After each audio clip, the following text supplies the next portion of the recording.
We received a message about the Justice for Luke case, where 24-year-old Luke Gilbert was shot and killed by Queensland police under highly suspicious circumstances.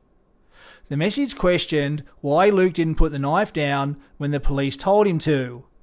The message claimed it's the simplest instruction when someone in authority is pointing a gun at you. Well, that's not true at all. That's a simplistic, one-dimensional view, which is not how people operate. It's far more reasonable to believe that Luke never imagined the police would shoot him, because we're brought up to believe the police will protect us. And they spend millions of dollars on PR campaigns promoting that belief. The most likely scenario is that Luke would have been in shock when the police pulled their guns. And anyone who tries to draw a logical conclusion from that, when someone is in shock, doesn't understand basic psychology, including the forensic psychologists who testified on behalf of the police at the coronial inquest. I read an article about the testimony of Associate Professor Amber McKinley, and her quoted justifications were myopic. Her testimony wouldn't stand up to any serious scrutiny, and at some point, McKinley will be required to answer for that. The suggestion that Luke wanted the police to unalive him was utter bullshit.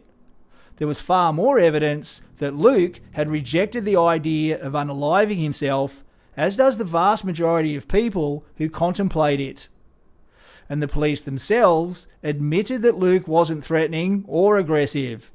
And Constable Forster admitted that he taunted Luke twice when Luke was trying to walk away, because he had something to take up with Luke. Now, the question I ask myself is this: what did Constable Forster want to take up with Luke? The other cop, Constable Murray, admitted that nothing untoward happened on the night, so it had to be something that happened beforehand. And it's been well publicised that Constable Forster had been rejected by Luke's girlfriend, Elizabeth, because she thought he was a dodgy cop. And Elizabeth said she saw Forster watching her and Luke eat breakfast at a cafe on the morning Luke was shot. That's far too many coincidences, right?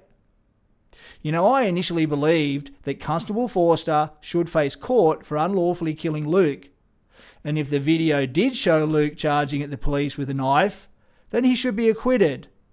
But if it doesn't, then this is now far more serious for Forster, because he's made admissions around premeditation. And if you think the police did nothing wrong, then consider this. Early on, when Luke's parents had very little support, the police threatened them with defamation, which they never went through with. But now, when tens of thousands of people are supporting them, and they're putting up explosive evidence against the cops, there's no threat of defamation. In my opinion, that's because it's the truth, and they know it. If the police are so sure of themselves, then why didn't they follow through with the defamation threat? And why aren't they threatening defamation now? It's bullshit, right? Now, if you want to help Luke's parents, Darren and Nicola, get justice for Luke, then please sign the petition. Go to the Justice Matters website at justicematters.au, and there's a link at the top of the homepage.